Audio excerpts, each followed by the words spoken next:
How's it going, guys? This is Elusive Collectibles, and this is another episode of Cards and Coffee. With me today is Keith, also known as Ronis on Instagram. How's everything going with you, man? I'm good, man. How are you? Good, good. Happy to be here. Happy to be here. Thank you, man. I'm happy you accepted my invitation. The first question I have for you right off the bat, man, is what type of collector are you in the Marvel space? A mess. I'm a mess. So I started with comics, obviously, and then while I was buying comics, I was like, oh, let me get this pack of cards. Let me get this pack of cards, and then I got really into the cards, and me and my boys would take the cards, and we'd find out like who was the most powerful, right? Because if you flipped over the card, it gave you their power bar, right? And that was the coolest thing. Turns out it's Ego from that series. But and then from there, I left the hobby, came back, did whatever, dabbled here and there. I collect Lego, I collect figures. I'm a mess. I find something I like, and then I go head first into it, and then I move on to the next thing. But with this time around, at least with cards, I've really been enjoying it more than any other dive I've done lately. And then specifically to the cards, are you like a set collector, character collector? Um, I like having sets. I like the base sets. I don't need to have all the inserts and everything like that. Some inserts will speak to me, and I'm just like, no, that's one I want to go for. Um, but generally speaking, I like having a base set of just about anything that has happened in Marvel that's been released.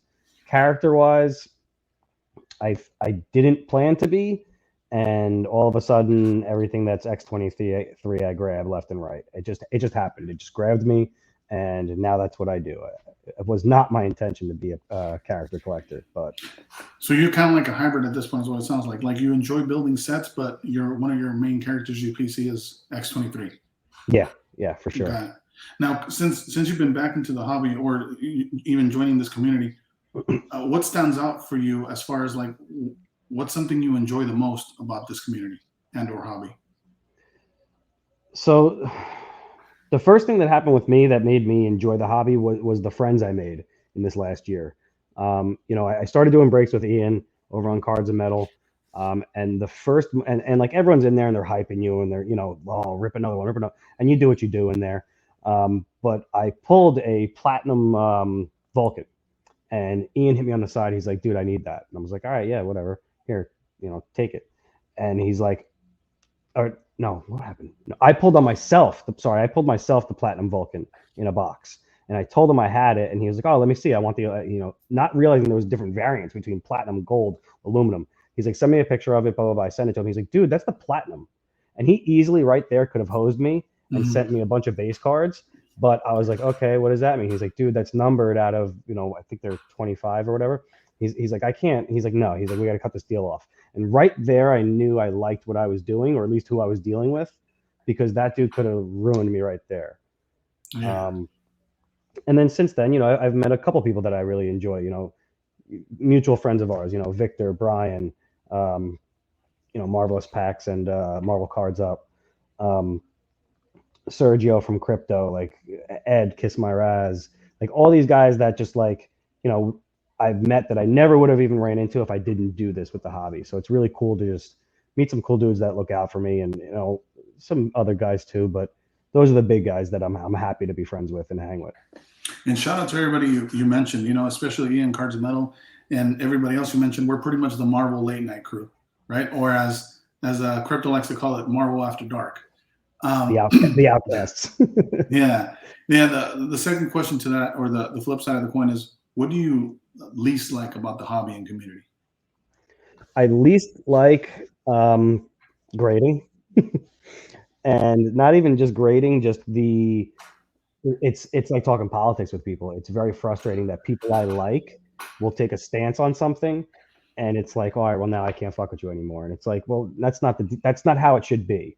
Like, Mm-hmm. take a stance on what you believe in, be happy with it. But I think that is in regards to grading, it should be do what you want to do. It's your collection. If you want to grade with Joe GA, or you want to grade with PSA or SGC or whoever it is, that's fine. But don't make it an agenda, and don't get mad at people and call them out because they don't grade with who you like. Don't Mm-hmm. cut people off or just instantly discount any of their opinions from that point on.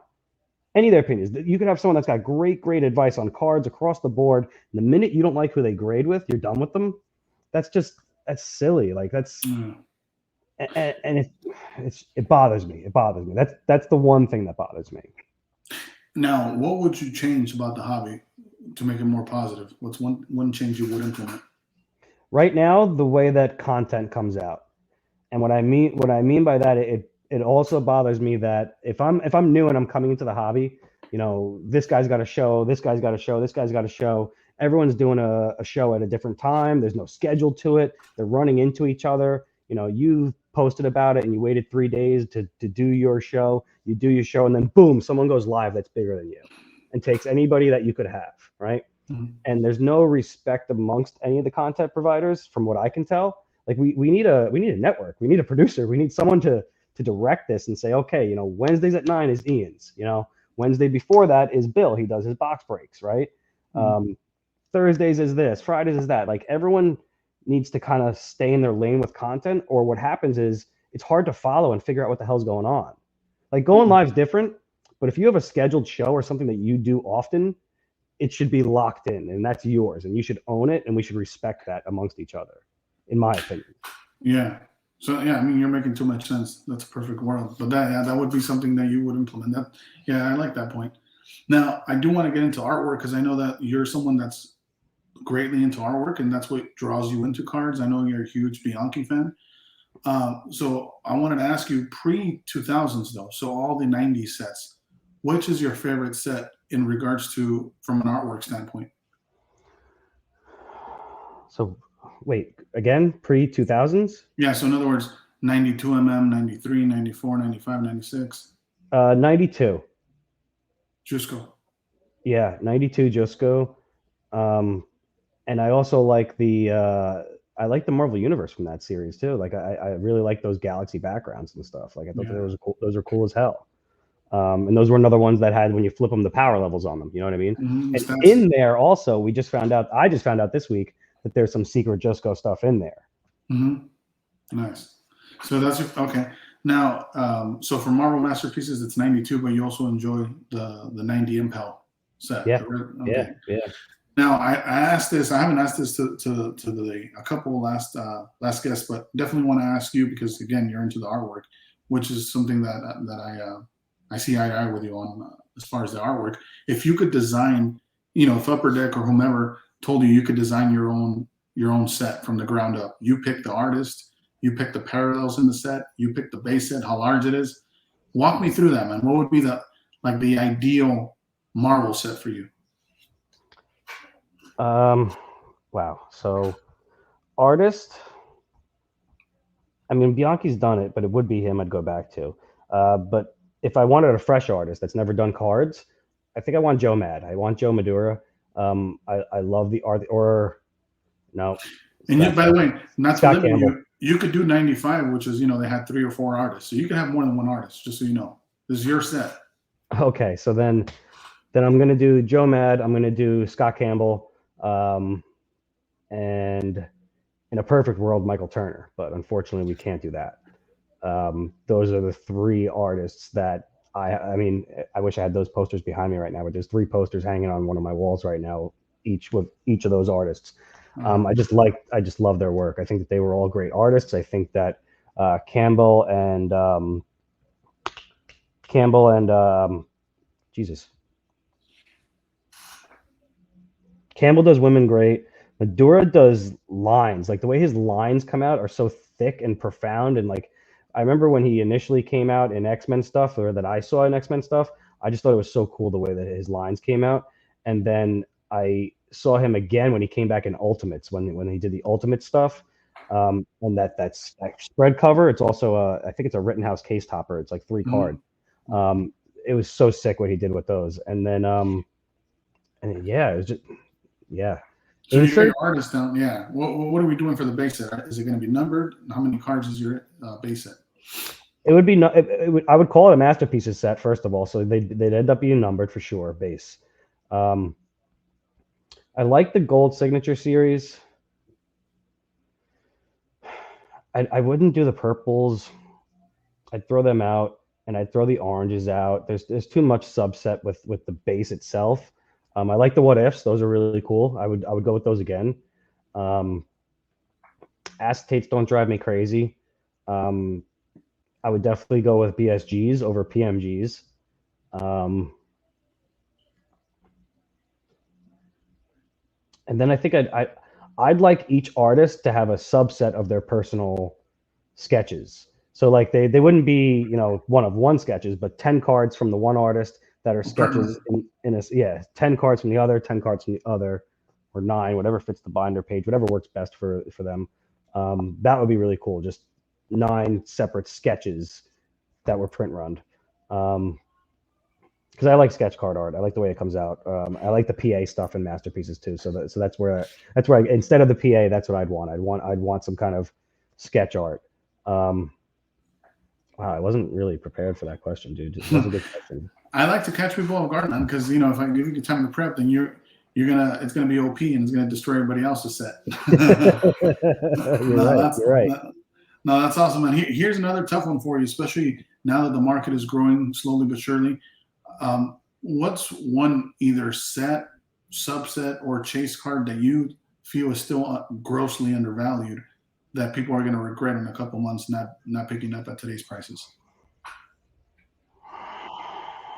I think that the 2018 PMGs are just not getting respect yet, and that's makes sense because you just go based on years 13, 15, 18, 17, 18. Of course, they're not going to get the respect of anything.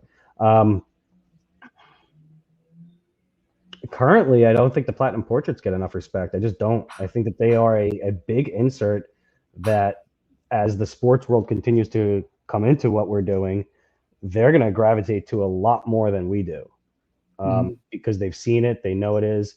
It's others have said this, and I'm ripping from Vic's mouth. It's the rookie set of Platinum Portraits for Marvel. That's a big deal. Like, it's the first time Deadpool was made a Platinum Portrait. It's the first time that Wolverine was. So those are going to be cards that are going to be, and they go for big money too, those two specifically, but they're going to go up in general, in my opinion. So what's something that's more slept on that's not as mainstream as those two? Battle Spectras, Speckles. Yeah, Battle Spectras and Speckles, probably, in my mind.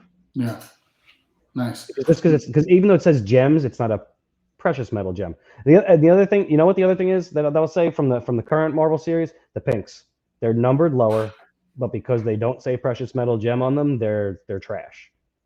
Yeah. If it was precious metal pink, it'd be a different story. 100%. Yeah, I agree with you on that one. That's a good point. The pink's number 75. And the next one for you, this is a simple one. Artwork wise, what's superior in your mind? 95 Marvel Masterpieces or 96? 96. Yeah? Okay. Yeah. 96 all day. Okay. You enjoy Boris as well then, and Julie? Hell yeah. No question. Okay. And then I have another question for you in regards to 96. Which is your favorite artwork from that set? Like 2 or 3 cards that stand out to you from, because you jumped at it right away. It was like a no-brainer for you. You're going to get mad at me right now because I don't own any. No worries. You don't have to own them to appreciate the artwork. Because that's the problem. I can't call to mind off the top of my head because I just from looking at the sets side by side and knowing that I crave them, I know I want every card from that set. You know what I'm saying? Like, it hasn't been something I've been able to attain in any way because the base cards are so expensive on a single basis right now. I have the 95 set, but I don't have anything from 96. That's when I left cards, and I left at the wrong time. Got it. No worries. And we'll move on to the next one. Then what are your top 10 favorite characters to collect? Like, if you could collect 10 characters, or 5 if you make it shorter. Well, I mean, we'll see where I can go with it. I like in no particular order, right? Like, I can't, don't dead or alive. Don't make me go in order. There you go. Bishop, Gambit, Jean, X-23. We already touched on that. Cyclops, Ghost Rider, Vengeance. All right, this was easier than I thought. I want to say Moon Knight, but I feel like I'm being like trendy, so I'm gonna leave him out right now. Magneto, Scarlet Spider, Spider-Man 2099. When it comes to Spider-Man, I don't like anything to do with. I don't want to say I hate it. I don't like regular Spider-Man. I like all the subs. I like the Miles, 2099, Scarlet yeah, Spider. yep. Kane, the red, the Kane, the red Spider-Man. I love that. Like all that stuff, all the sub Spider-Man stuff. Nice. That stuff I Yeah. can get, and they're dope looking. You know what I mean? Yeah. And by the sounds of your answer too, you probably prefer X-Men over the Avengers because For sure. most of your set was, or most of your characters are from X-Men. Nice. Now, you got into the hobby, I believe you mentioned last year, right? Yeah, I got back in last year. Now, compared to last year, what are your goals for your personal collection moving forward this year? And what did you learn last year that you're going to apply this year? I'm not going to rip as much, for one. I learned that every insert I wanted from metal, I got by just buying it straight up. And I could have had more of them because there's still a couple out there that I want. Not like crazy. I got the ones that I really wanted, but the ones that I definitely wanted, I thought I was going to rip. I was naive, and I figured if I ripped enough, I'd get them. And if I didn't, I'd pull enough good stuff to turn around and flip and get me to there. But that was not the case. I pulled very, in a word, derpy PMGs. I got 2 greens that I didn't care anything about. I got a North Star and a Richter Low. And they're not great, right? And here we are, green, but who cares? The biggest hits I got, and I did, and then I didn't even learn from it. I went back into EPAC and did it again, right? So I didn't even learn from what I did. Now, don't get me wrong. We talked about this before. I had fun doing it, but I didn't. If I knew that I wouldn't have hit anywhere near what I wanted to hit, I don't think I would have opened 90% of the boxes that I did, and I would have just bought them all straight up where the market did what it did at certain times, and I would have been a lot happier. So, sorry, I'm very long-winded with my answer. No, you're good. That's That being said, with Spider-Man, I bought 1 box for myself just to open it. I'll do some breaks, but I'll do packs. I'm not buying boxes like I did before. But my real thing, the next thing that I'm really arming up for is the next set of Marvel Masterpieces, because I'm extremely upset with myself about missing out on 16, 18, and even 20 towards the tail end there when they came out, and what it took for me to get those cards, and that I'll never have some of the cards that I missed out on. And even to your point, to be honest with you, what no one could take away from you, regardless of those mistakes, is that you enjoyed the experience, right? Of ripping all that, and it was fun regardless. Yeah. The next one after you is like every, as from a collector standpoint, most of us are obsessive and have OCDs of our own, different to others. But as far as the process of looking for a card, what do you enjoy the most, right? Like, I would say the first phase would be finding out about the card and then doing the research, right? Whatever that entails for you. And then setting up those blue dots and then compulsively checking every hour to see if it popped up. And then when you order it, it's on its way, and then finally getting it. So what do you enjoy more? The research phase, right? Finding it and winning it at a good bid or a steal, quote unquote, or finally getting the piece and adding it into your PC? The research and the hunt, to be honest, because I didn't even know through physical and everything we saw that the X23 portrait existed. Until the day EPAC came out and they threw her up there on the front page, and I was like, oh, you motherfuckers. And from that point on, that was my goal. Like, that was it. Like, I was, no matter what I did on, and again, that's how they got me back in on EPAC, when I should have learned my lesson, is that I went nuts on EPAC looking for that specific card. And then from there, it was eBay every day, Platinum Portrait search, searching in there for Platinum Portrait, and no one pulled it. It was one of the last cards, and still one of the, I don't know how, we've worked out numbering on them and what they should be. I've seen no more than 5 in the wild. And of the Platinum Portraits? Of that one. Of X23. That. Yeah. I've seen a dozen of the other ones, any of the other ones. But I don't know if people are hiding it or what, but. Yeah, I wonder that as well. Like, I don't know if Upper Deck has disclosed that, but I do, to your point, one of the popular answers that I've gotten when I ask the same question is, we won't know, because whomever pulls that, if they lock their card on EPAC, you won't even know that it's out there. So Right. you only know of the ones that are unlocked or the ones that, are on eBay or on social media. But we Hmm. forget about a lot of the collectors that are just more conservative with their collection and they just want to be more private. A lot of people break on their own and they just really don't share it. So yeah, it's going to be tough. But I agree with you. Well, from what I've heard as well is there's minimum of 25, but for sure no more than 30 of each. The other question would be, is there, going back to what you were mentioning, is there any least of certain characters than others, right? But yeah, we won't know until a while, you know. No. And then I did. The only thing I did give you a heads up on is, sharing with me some of your PC. If you want to do that now, like what are some of your favorite pieces that you've been able to acquire that you don't see moving anytime soon? I mean, so obviously we talked about this card enough, so we'll start with her. X23 Platinum Portrait. X23, right? The first card I got that I wanted, that I was chasing from the series though, was the Gambit buyback. Ooh, nice. That's number to 10.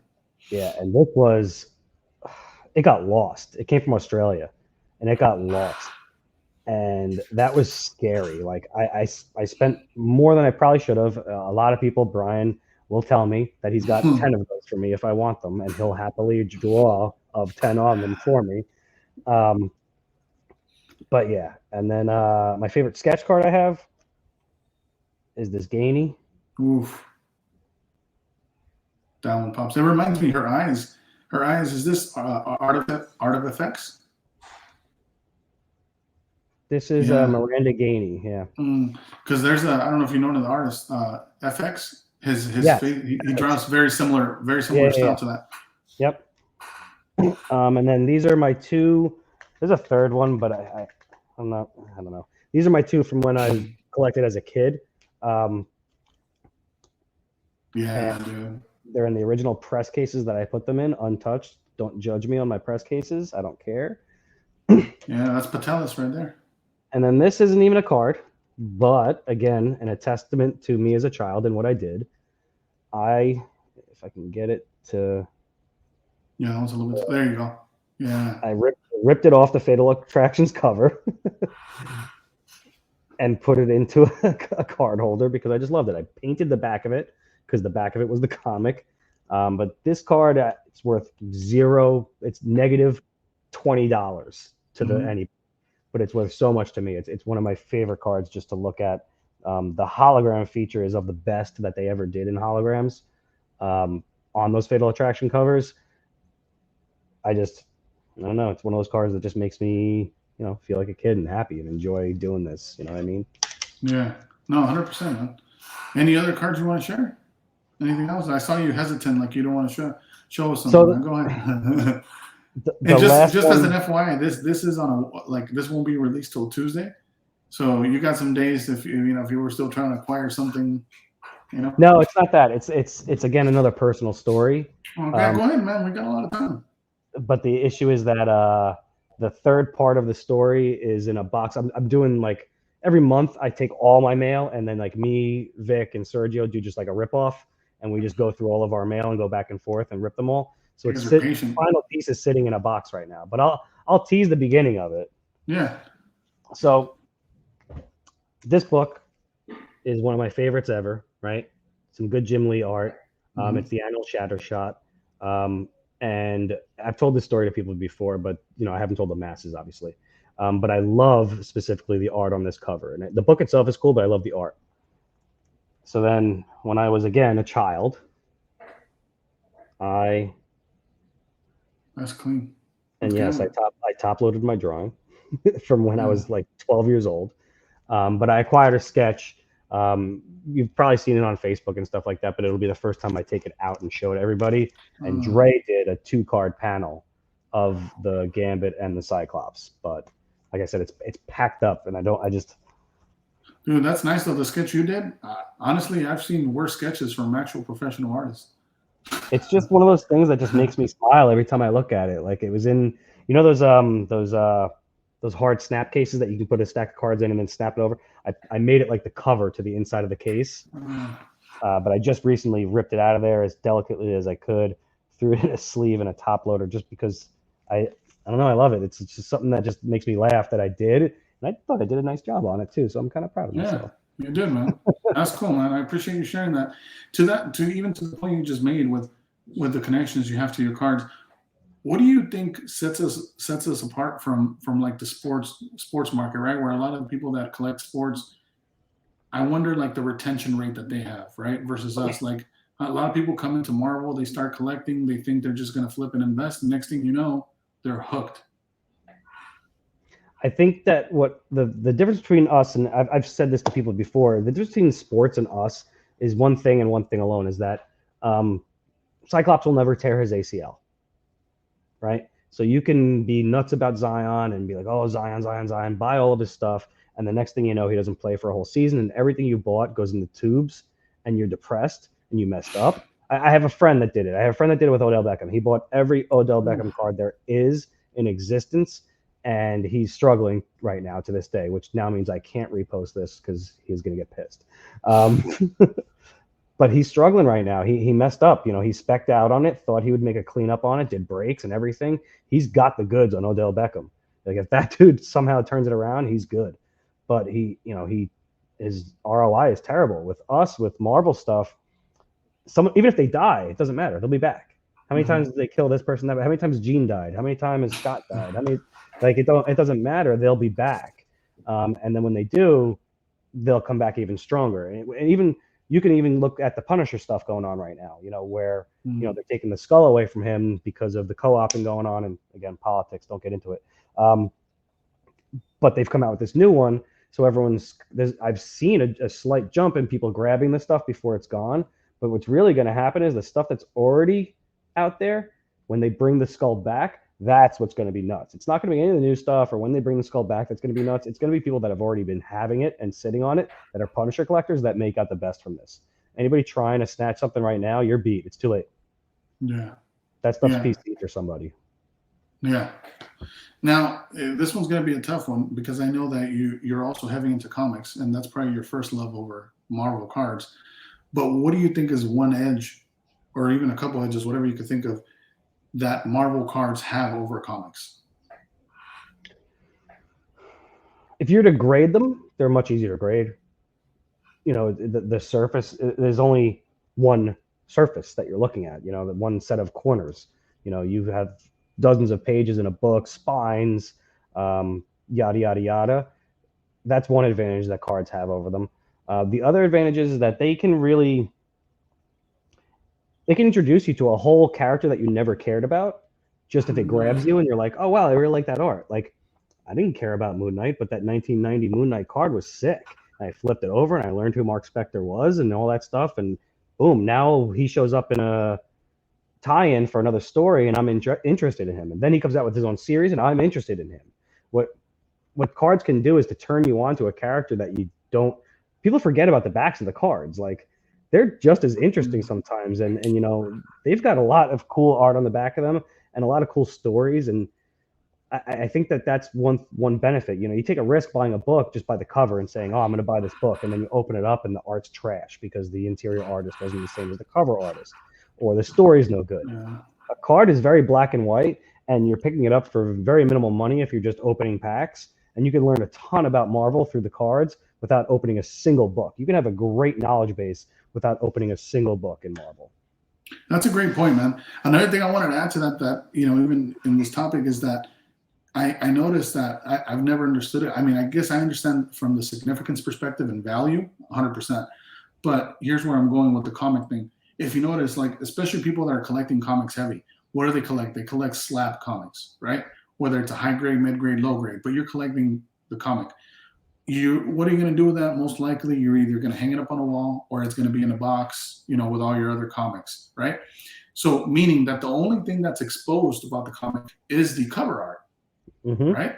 So, why are people chasing key issues as opposed to chasing great art? And that's 100% correct too. It's locked up. You can't even read the story, even if you wanted to, unless you're going to crack that and you're crazy. The whole point of the comic is to read it and to understand the story and to enjoy that. And that's that's a great point, because the advantage to cards is once you grade it, that's it. You can still flip it.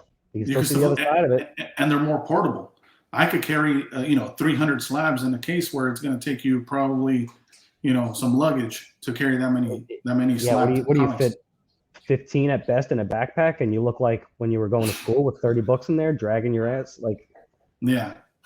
Yeah, 100%, man. Well, I just wanted to ask you that because I know that, I've never understood it from the comic side. Again, I get it from the value perspective. It's a key comic, but there's a lot of key issues personally that I think the artwork is dog shit, but they love it just because it's a key issue. There's a lot of great covers. and I struggle with what to do. Like, I don't know if you saw my video of all the comics that I opened up and everything. It was long, but like, I don't know if I want to grade them. Mm-hmm. I opened a couple of them and read them real quick, flipped to the first, second page. I was like, damn, like, I remember what I was doing. I remember how I was dating. I remember the flavor of gum I was chewing at the time. I knew I had a mongoose bike. I knew I had, Dude, you know what I'm saying? Mongoose, Like, yeah. I It remember brings that you back. I had the gyro and everything. Like, it brought back memories that I don't remember. I'm looking over at them. I don't know if I can then slab that and never have that again. So yeah, you can. A lot of people say, you have a reader copy and a slab copy. Mm-hmm. All right, fine. But I've got some really cool stuff that I'm not going to get a reader copy of for cheap unless it's just, dirt garbage. Mm-hmm. So Yeah. I don't know. I don't know what I'm going to do with it. I do know that I'm going to, I bought a whole bunch of bags and boards. I'm going to at least treat them better because they came out of the attic and shoe boxes. Just, they're terrible. Like, I'm a terrible human being. I hate myself for what I did to them. No worries, man. Hey, Keith, anything else that you would want to discuss right now? Anything that's on your mind that we want to touch on? Yeah, let me know. The biggest thing that was on my mind was just content. I just want there to be a way for everyone to share and support each other and have each other's back. Like, you watch, Letterman or The Tonight Show or any of these late night shows, and when they go off the air, they're like, oh, stay tuned for blah, blah, blah, blah. We don't do that, right? We'll do a quick shout out in the chat, like, oh, shout out. Yeah, Ian's doing something at 9:00. Cool. But if we could schedule ourselves in some that's my biggest thing that I want to see us do, is to find a way to schedule this and be consistent with it, so that when new people jump in, you can turn to them and say, oh, on Friday at 8, Keith does a show on, storage, right? Because I did storage today. I don't know. I'm just BSing. Because a new guy comes in and goes, hey, I want to talk about storage. Instead, it's like, let's reference this post from 17 years ago, and here's the search for it, and blah, blah, blah. Like, it'd be a lot cooler to just be able to direct new people to someone's channel and say this is what they're doing, and then when they go there, have them watch that person's content and then say, hey, stay tuned for the Victor show, stay tuned for Jesus's show, he's going to drop some stuff, blah, blah, blah, blah. Even with this, like podcasts and stuff like that, sports world and stuff, we know a podcast or something is coming out on Friday. It doesn't have to come out at a specific time, but every Friday that podcast comes out that you listen to, right? Yeah. And you don't do that.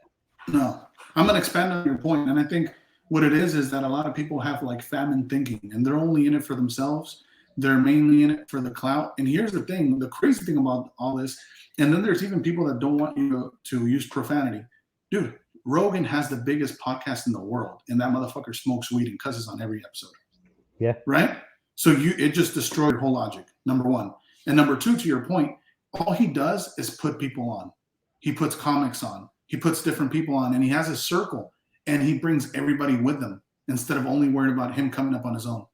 So yeah, I agree with you, man. If we came together as a community and as a hobby, I think we would all grow quicker. But again, it would just take everybody to be on the same page and not just be in it for themselves, unfortunately.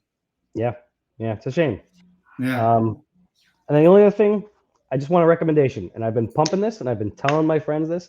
If you're gonna read any book, any comic, especially if you're an X-Men fan, I'm gonna show this again, and people are gonna roll their eyes.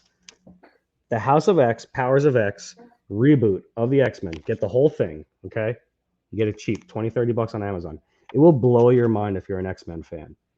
What they do to the story and how I can't spoil it because once it happens and you read it, you're just like, wow. It's a great story. The art's great, and it's the great jump off for the X-Men. You know how like every so many years they reboot the X-Men and they just have a bunch of costumes and they're like, oh, cool, this is the costumes they have now, and they're just off doing what they're doing. This brings you to the full crux of why they're doing what they're doing and how they got there, and changes everything you ever read about X-Men. All right, I appreciate that, man. Any shout outs? I mean, I already called them out, Those Ian, usual suspects. Victor, yeah. Um, I got no beef with anybody. I'm happy with everybody I mess with. So there's nobody I don't like. Yeah, don't wave the white flag. I'm just saying, you know, I'm messing you with it, know man. how Hey, I am. yeah, no, Keith, you're good, man. Hey, I really appreciate you doing this, man. And you know, I appreciate what you do in the hobby. I always see you out there and supporting people, supporting Ian, supporting people's lives. So I definitely appreciate you, man. And yeah, anytime you want to have a conversation again, let me know. But thanks for being on, man. I hope you enjoy the rest of your day. Thank you for having me, man. Have a nice night. Thank you, bro.